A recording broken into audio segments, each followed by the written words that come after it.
Bahaya, ini udah bahaya banget. AI sekarang udah beneran secara nyata, berani dan terang-terangan udah masuk dan bakal nguasain industri pertelevisian Indonesia. Dan hal ini nggak main-main. Soalnya hal ini udah kejadian dan yang nayangin tuh bukan cuma stasiun TV swasta kecil-kecilan lagi, tapi sekarang udah sekelas stasiun TV gede, Trans 7. Ya, Trans 7 cuy. Dan ini bukan cuma sekedar iklan AI atau program TV biasa yang ada selingan AI-nya, tapi ini udah program televisi full dibuat pakai AI. Dan di iklannya itu ngebangga-banggain kalau program mereka bakal jadi program AI realistik pertama di Indonesia. Dan yang lebih gilanya lagi nih, ini programnya ditayangin di jam prime time dan di hari weekend lagi. Ini udah gila, bahaya banget. Karena kalau udah kayak gini berarti pintu gerbang untuk AI masuk ke pertelevisian Indo itu udah bener-bener dibuka selebar-lebarnya sama acara TV program AI ini. Dan emang bener udah ada beberapa program TV AI lainnya juga yang ikut ngantri buat tayang. Dan kalau udah gini ya tinggal tunggu waktu aja. Seluruh stasiun TV di Indo bakal ngebuat program AI mereka sendiri-sendiri dan bakal muncul genre program baru yang pakai AI ini. Dan sebetulnya aku udah capek sih bahasnya ya, soalnya udah 4 kali loh, 4 kali cuy bahas video AI kayak gini. Dan aku udah gak paham lagi sama isi pikiran mereka. Apa ya, emang gak sepeduli dan gak semikirin itu sama respon penonton? Atau emang karena ngikutin instruksi atasan aja ya? Dan karena hal ini ngeselin dan tentunya ini bahaya banget, maka dari itu aku, Lajunta, orang yang udah ngebuat 4 video ngebahas AI sebelumnya nih, bakal coba bahas fenomena AI berbahaya Trans 7 ini. Dan di video ini bakal bahas jadi 3 chapter. Chapter 1 bakal bahas mengenai seberapa bahayanya program ini. Di chapter 2 aku bakal bahas apa aja yang masih jelek dari program ini. Dan di chapter ketiga aku bakal ngajak kamu buat lihat fenomena AI TV di banyak negara. Makanya karena hal ini penting banget buat kamu tahu nih, kamu wajib banget nonton videoku ini tanpa skip-skip sampai selesai.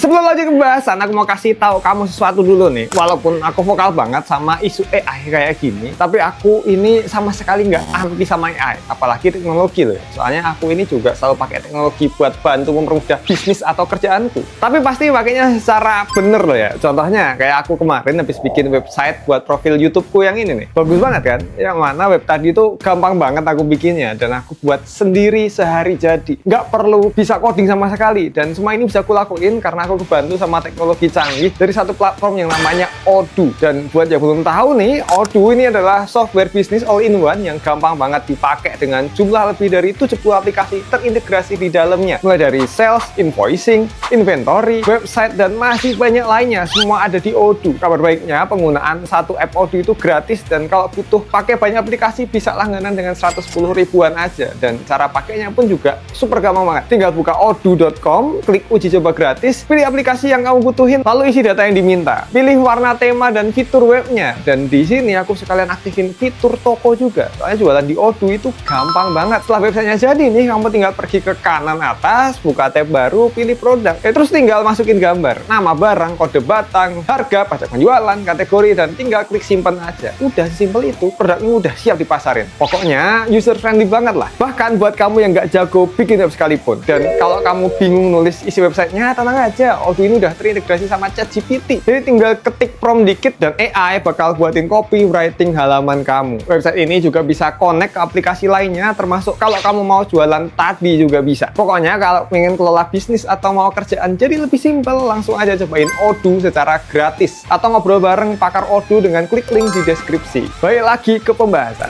Program TV AI realistik pertama di Indonesia, Legenda Bertuah, yang isinya kayak sinetron kolosal versi AI. Tiap-tiap episodenya ngangkat tentang cerita-cerita rakyat Indonesia. Udah mulai tayang dari tanggal 19 Januari kemarin dan tayang di tiap hari Sabtu sama Minggu di jam 6 sore. Dikasih di weekend, jamnya prime time pula atau waktu paling rame-ramenya orang pada nonton TV loh. Terus program ini ngegantiin slot programnya on the spot dan di iklannya kemarin mereka bilang akan menghidupkan kembali cerita rakyat ke layar kaca televisi. Kedengerannya kayak mulia ya. Pengen ngelestariin cerita turun-temurun gitu. Tapi masalahnya nih, ceritanya mau dihidupin Tapi kalau dibuat full pakai AI ya pekerjanya yang gantian dimatiin. Ini nih yang bikin aku kesel banget. Soalnya bikin program full AI kayak gini itu bukan memanfaatkan teknologi, tapi di sini malah ngegantiin manusia pakai teknologi dan bakal motong banyak banget peran manusia di depan maupun di belakang layarnya. Mungkin programnya digantiin on the spot, kru produksinya mungkin emang nggak banyak ya. Tapi nih kalau ngomongin dan mau bikin program sinetron kolosal kayak gini,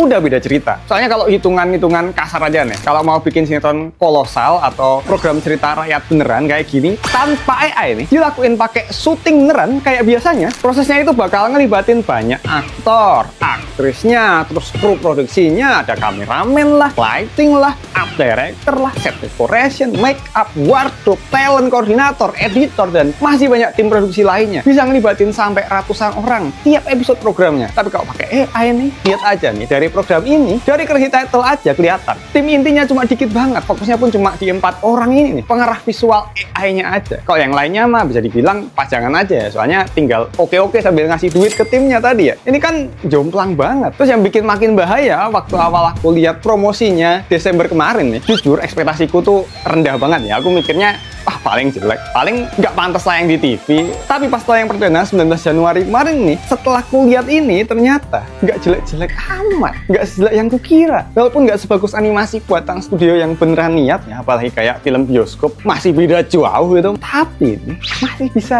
dinikmati. Dan justru disinilah masalahnya. Karena kalau program ini jelek banget sekalian, kayak visualnya masih kacau, ceritanya berantakan, suaranya aneh, gerakannya aneh, mungkin masih aman. Soalnya orang-orang bakal langsung nolak, bakal rame-rame pada protes, bakal pada mempertanyakan nama program jelek kayak gini kok ditayangin di TV nasional. Tapi ini enggak cuy, ini masih cukup rapi, cukup enak dilihat, cukup nyaman diikutin, cukup. Dan kata cukup ini nih yang bahaya banget. Soalnya orang-orang yang nonton bakal pada mikir, ya udahlah, lumayan, masih bisa ditonton. Dan dari situ pelan-pelan orang bakal nerima. Apalagi kalau program ini tuh ceritanya deket banget sama kita. Cerita rakyat, cerita legenda yang dari kecil kita udah tahu. Jadi otak kita nggak perlu kerja keras buat ngerti. Karena kita udah familiar. Walaupun ceritanya kita udah hafal, tapi begitu dibungkus pakai animasi AI yang realistik, tiba-tiba jadi kelihatan baru gitu. Kerasa lumayan buat diikutin. Dan ini makin bikin berbahaya. Karena sekarang bukannya soal AI yang makin dipakai terus-menerus, tapi penerimaan dari penontonnya juga bakal ikut makin besar. Penonton nerima, penonton nyaman, penonton nggak merasa terganggu, dan dari situ program AI bakal makin diterima publik. Dan nggak bisa bohong juga sih, track record sinetron kolosal atau yang ngangkat cerita-cerita rakyat dulu tuh ya, kamu tahu sendiri lah ya. Ada yang terbang aneh, naik burung kayak gini, CGI yang kelihatan asal tempel, sampai ada footage mentahan belum diedit tuh juga ditayangin nih. Itu semua dulu kita udah sering lihat ya, udah dihujat lah. Tapi lama-lama kita udah jadi kebiasa. Standar tontonan kita sadar nggak sadar turun pelan-pelan atau stagnan di situ-situ aja. Ekspektasi kita diturunin sedikit demi sedikit sampai akhirnya waktu sekarang nih muncul AI yang kualitasnya kayak gini tadi ya, masih bisa dibilang lumayan. Karena secara nggak langsung kita otomatis ngerasa mendingan gitu. Padahal kalau dipikir-pikir nih, ini bukan berarti kualitas program AI ini yang udah bagus banget gitu. Bukan. Ini cuma karena pembandingnya yang keburu gitu-gitu aja dari awalnya. Kayak kita bisa ambil contoh paling gampang nih. Episode program AI Legenda Bertuah ini sama sinetron zaman dulu yang sama-sama nyeritain tentang Timun Mas nih. Ada buto ijonya. Kalau di sinetron lama biasanya ya udah orang sebadan-badannya dicat ijo. Warnanya dapat, tapi rasanya nggak raksasa, nggak meyakinkan. Nyereminya tuh lebih ke jijik aja. Beda kalau pakai AI nih yang sekarang. Mau bikin monster segede apapun tuh juga bisa. Visualnya juga lumayan cakep. Audionya juga lumayan. Adegannya antar scene-nya juga ngalir-ngalir aja gitu. Dan ini nih yang kurasa AI lebih oke daripada produksi sinetron kolosal biasanya. Apalagi di program Legenda Bertuah ini masih bener-bener kebantu sama narasi yang dibawain sama orang benerannya. Dan itu yang ngebuat ceritanya bener-bener bisa dinikmati. Jadi kerasa berkesinambungan gitu. Jadinya ya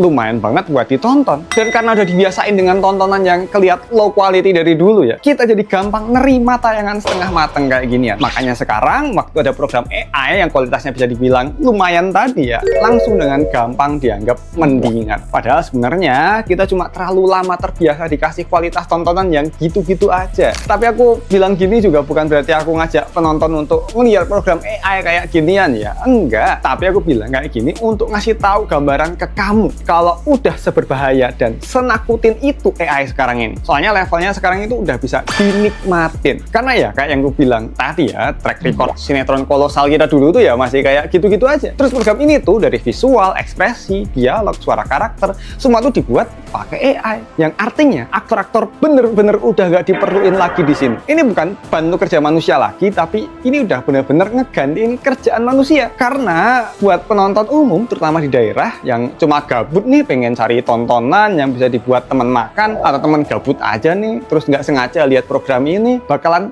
oke-oke aja buat ditonton, nggak jelek-jelek amat, ceritanya familiar. Aku aja yang udah ngekritik AI ini dari lama, udah sampai bikin 4 video bahas AI ini, masih bisa bilang nggak seburuk itu loh program AI ini. Apalagi penonton di desa, anak-anak dan orang tua biasa yang emang bener jadi target pasarnya, bakal tetap enjoy banget ngelihat programnya. Dan dari sini efek dominonya bakal muncul. Soalnya kalau Trans 7 bisa buat program AI kayak gini, dan yang nonton juga banyak, stasiun TV lain pasti juga bakal mikir, ngapain bikin program mahal-mahal? Plus kebanyakan orang lagi. Kalau ada yang lebih murah, lebih cepat, lebih gampang diproduksi, yang lihat juga banyak, ya kenapa enggak? Dan pelan-pelan nih stasiun-stasiun TV lainnya aku jamin bakal ikut-ikutan bikin program AI mereka sendiri. Dan ini udah kebukti nih. Selain program ini, juga ada program AI lain yang bakal tayang bentar lagi. Kayak Keluarga AI kemarin ini nih, yang bakal tayang di Mentari TV Februari ini. Terus yang terbaru dari iNews yang bakal bikin program AI-nya juga, namanya Cahaya Hati. Program religi yang pakai AI kayak gini juga. Kayaknya sih tayang besok waktu puasa ya. Ya emang besok tuh bakal ada banyak program di TV-TV yang isinya AI kayak ginian. Dan kalau terus kayak gini, program manusia alias acara TV yang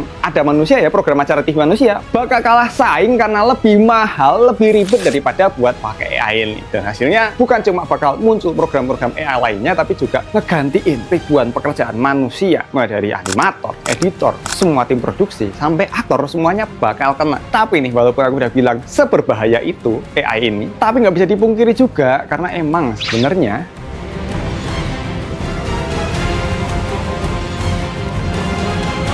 ya nggak bisa dipungkiri kalau AI sekarang tuh masih belum sempurna. AI masih AI. Perkembangannya emang udah pesat banget, tapi tetap masih banyak PR-nya. Kayak dari 2 episodenya Legenda Bertuah yang udah tayang dan ku tonton kemarin nih, masih banyak banget juga PR-nya. Kayak ini nih, arah pandangan karakternya tuh kadang nggak sesuai sama arah pandangan yang seharusnya. Kayak ini, ibu-ibunya ini seharusnya mandang ke matanya Buto Ijo ya, tapi ini malah nonton kemana ini? Nonton ke teteknya Buto Ijo. Dan ini nggak cuma beberapa detik aja, tapi lumayan lama. Terus banyak banget nggak konsistenan dari banyak adegannya. Kayak pertama kita dikasih tahu seberapa besar bentuk kantongnya ini nih, terus di beberapa scene selanjutnya tuh pada berubah ukurannya. Ada yang bisa gede banget, awalnya 4 cuma jadi 1. Muka karakternya juga kadang nggak konsisten, kadang-kadang beda, atau jarinya nih awalnya ada berapa harus tiba-tiba jadi berapa. Dan yang paling parah itu ada di emosi karakter yang sering banget nggak pas, nggak sesuai sama konteks ceritanya. Yang seharusnya marah tapi marahnya kurang ngena gitu. Ekspresi penasaran atau bingung juga kurang pas juga, dan malah bikin perasaan waktu nonton itu nggak ngena. Terus yang paling bermasalah menurutku ada di gerakannya yang kadang ngaco. Dan bagian ini yang paling sering nggak disadari banyak orang, tapi penting banget di tiap produksi visual. Soalnya dalam produksi audio visual itu, setiap shot itu harusnya punya motivasi. Kenapa kameranya mendekat? Kenapa kamera menjauh? Kenapa karakter bergerak ke suatu arah? Kenapa karakternya berhenti? Semua ada alasannya. Kalau karakter takut, ya hanya di close up untuk ngeliatin ekspresinya. Atau kalau nggak, karakter dalam bahaya, mau kabur, karakternya tuh harusnya lari menjauh dari musuhnya. Bukan malah muter-muter nggak jelas kayak gini nih. Dan itu tadi yang disebut storytelling visual. Cerita bukan cuma lewat dialog dan diceritakan, tapi lewat gerakan tokoh dan framing kamera. Nah, di Legenda Bertuah, banyak adegan yang kehilangan hal tersebut. Karakter kadang jalan tanpa tujuan. Gerakan nggak sinkron sama emosi. Lagi sedih, tapi geraknya nggak ngegambarin kesedihannya. Banyak ekspresi yang kurang menggambarkan konteks cerita sesungguhnya. Makanya, hasilnya itu kelihatan masih kurang dalam rasanya. Dan sebenarnya semua masalah tadi itu masih bisa dibenerin. Kayak adegan yang ini nih, arah pandangan mamanya nggak pas lihat Butonya. Bisa banget dibenerin jadi kayak gini nih, kan jadi pas. Kalau nggak, yang lari muter gini, bisa dibenerin jadi kayak gini. Jadi emang masalahnya bukan di AI-nya yang ngaco, tapi ada di mau enggaknya orang-orang di balik program acaranya untuk benerin. Dan sebetulnya caranya tuh nggak begitu susah. Kalau udah pada mentok banget nih pakai prompt tapi nggak jadi-jadi, bisa banget dibantu pakai kayak yang aku lakuin sendiri nih, yaitu pakai video referensi. Jadi awal aku syuting ala kadarnya kayak gini, asal-asalan aja, terus dari video referensi tadi tinggal aku masukin ke AI sambil digabungin sama gambar asetnya. Generate-nya sesuai apa yang aku mau. Dan pakai cara ini aku jadi bisa ngontrol emosinya pakai mimik muka aku sendiri nih. Dan pergerakan kameranya jadi nggak statis atau diem di situ aja. Tapi bisa dibuat lebih dinamis sesuai kemauanku. Dan perlu diingat dan bisa kamu lihat sendiri nih, take videonya nggak perlu proper sama sekali. Nggak susah, nggak perlu mikirin talent cewek maupun cowok. Soalnya semua bisa diubah kelaminnya. Tinggal syuting di mana aja, terus tinggal digabung sama gambar referensi dan promptnya aja, semua jadi. Dan buat gambaran aja nih, untuk bisa bikin program acara AI kayak gini tuh, buat sekali generate scene adegannya, pertama tuh harus generate gambar awalan buat nentuin posisi karakternya ada di mana, latarnya kayak apa, biar visual antar scene-nya konsisten. Nah, setelah gambar dasarnya jadi, baru kita minta AI-nya buat ngubah itu jadi video. Dan ini aku pakai AI yang sekali generate gambar itu pakai model Nano Banana, itu habis 2 kredit. Dan buat sekali generate video pakai VO3 yang udah bisa langsung ada suaranya itu ngabisin 58 kredit buat output video 8 detik aja. Dan untuk ngebuat adegan yang sesuai dengan kemauan kita itu nggak bisa sekali generate langsung jadi, bisa sampai berkali-kali percobaan baru bisa sesuai kemauan. Dan buat kasaran aja nih, kalau dianggap nyoba-nyoba sampai hasilnya sesuai sama kemauanku, itu butuh anggaplah 6 kali percobaan aja. Dan sekali siklus generate untuk menghasilkan 8 detik tayangan program acara TV tadi itu ngabisin 360 kredit. Dan kalau mau ngebuat tayangan program 30 menitan berarti butuh sekitar 81.000 kredit. Nah, aku tuh pakai Xil AI kemarin harga 1.700 kredit itu $80 kalau nggak diskon. Jadi untuk harga satu kreditnya itu sekitar 0,04 sen atau sekitar Rp800 untuk satu kreditnya. Jadi kalau mau dapat 81.000 kredit itu berarti butuh 64,8 juta rupiah aja buat satu episode tayangan program TV. Dengan budget segini tuh bener-bener murah banget. Soalnya kalau mau bikin satu episode program sinetron yang syuting beneran tuh butuh budget produksi sampai ratusan juta, bahkan mungkin miliar. Belum ribetnya yang perlu ngeset lokasi, nyiapin properti, kostum, make up, konsumsi, transportasi, dan banyak hal kebutuhan lainnya yang tentunya bikin produksi ribet dan susah banget dan makan waktu lama lagi. Beda banget kalau pakai AI kan, harganya jauh banget lebih murah, orang yang ngerjain cuma dikit, nggak perlu ribet nyiapin sama sini, lebih cepet lagi. Makanya nggak heran kalau besok makin kesini bakal makin banyak stasiun TV lain bakal buat program AI yang mereka sendiri. Dan semua hal tadi itu sebenarnya balik lagi ya ke satu hal, yaitu prompt yang tepat. Tapi buat bikin prompt yang bagus, kamu juga butuh proses nulis yang enak dan nyaman. Kalau ngetiknya aja bikin capek, bikin salah terus ya susah juga mau ngarahin AI sesuai kemauanmu. Makanya nih, aku mau rekomendasiin keyboard yang sering ku pakai kayak keyboard ini nih. Aku ada keyboard yang ini nih, harganya terjangkau. Terus ada yang ini, sama yang ini juga nih yang spesial. Ini beneran real, aku pakai semua. Jadi aku nggak bohong soal kenikmatannya. Real cuy. Makanya buruan aja cek semua produk yang aku rekomendasiin tadi. Siapa tahu harganya lagi diskon parah tuh. Baik lagi pembahasan. Jadi walaupun secara visual ini kelihatan lumayan kalau pakai AI, lebih kelihatan modern daripada sinetron lama ya. Dalamnya masih banyak banget cacatnya. Dan semua tadi sebetulnya bisa dibenerin kalau tim produksinya bener-bener mau benerin. Dan perlu kita ingat juga nih, kalau hasil AI yang sekarang aja masih banyak PR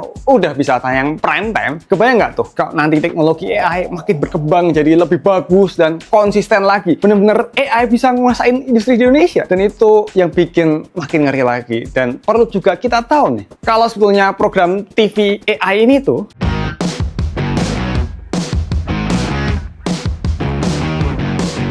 fenomena acara TV AI itu sebenarnya bukan cuma kejadian di Indonesia aja, tapi udah kejadian di banyak negara lain juga. Bahkan yang paling duluan serius pakai AI dan ditayangin di TV itu udah ada dari tahun 2018 lalu, dari negara Cina lewat program Xinhua News. Mereka udah punya anchor berita AI atau pembaca berita tanpa manusianya sendiri. Dan bukan cuma di Cina, tapi juga banyak negara-negara lain yang pakai AI di TV mereka sendiri. Tapi nih, kebanyakannya mayoritas itu dipakai buat program-program berita, laporan cuaca, atau program-program informasi aja. Kayak di India nih ada program India Today pakai presenter AI yang namanya Sana. Terus di Malaysia ada Jun.